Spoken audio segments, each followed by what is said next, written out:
বানারহাটের তোতাপাড়া ও মোগলকাটা চা বাগানে মঙ্গলবার পরিদর্শনে এলেন জলপাইগুড়ির সাংসদ জয়ন্ত রায়। এদিন তিনি সরাসরি চা বাগানে গিয়ে শ্রমিকদের সঙ্গে কথা বলেন এবং তাদের দৈনন্দিন জীবনযাপন, মজুরি, স্বাস্থ্য পরিষেবা ও অন্যান্য সমস্যার কথা শোনেন।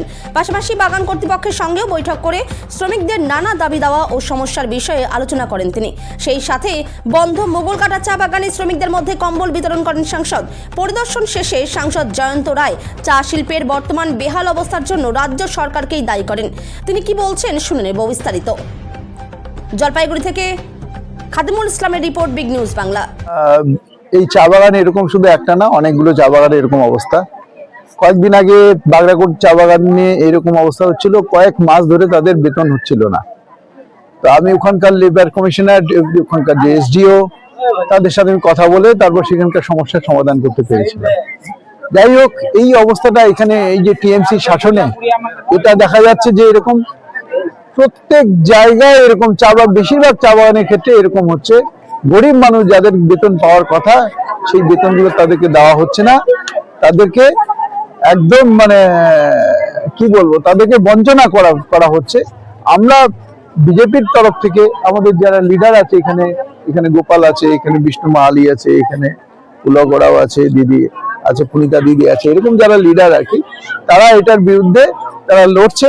তারা আমাকে আসতে বলেছিল যে দাদা আসেন, আপনার বাগান কর্তৃপক্ষের সাথে কথা বলেন কিভাবে কি করা যায়।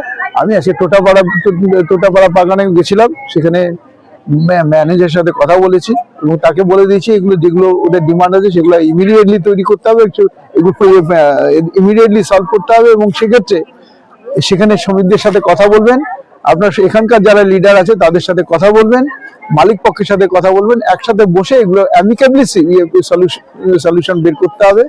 যদি দরকার হয় তাহলে আমাকে ডাকবেন, আমিও আসবো। কালকে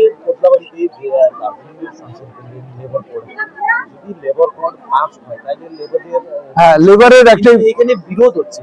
শুনেন, লেবার কোডে আমাদের কেন্দ্রীয় সরকার আমাদের যেটা করছে, সেন্ট্রাল গভর্নমেন্ট, সেটা হচ্ছে যে সবার যত লেবার আছে তাদের ইউনিফর্ম লেবার হবে, মানে একই রকম তাদের বেতন হবে। যেমন আমাদের এখানে 250 টাকা, এখন কেরালায় 350 টাকা, আসামে হয়তো 300 টাকা, ওইদিকে হয়তো 400 টাকা, এরকম যে ওটা হচ্ছে সেরকম ভাবে হ্যাঁ একই রকম যাতে হয়। এখন 250 টাকার জায়গায় 350 টাকা হলে সারা ভারতবর্ষে 350 টাকা হবে এবং এখানেও 350 টাকাই করতে হবে। এইটা হচ্ছে ওই লেবার কোডের মাধ্যমে হবে। অর্থাৎ যে বৈষম্য, যে এখানে বেতন বেশি ওখানে বেতন কম, এটা হবে না। मीन्स जहाँ जैसे वेतन होगा ये सब वेतन, सब जो तनख्वाह इक्वल होगा, एक समान होगा।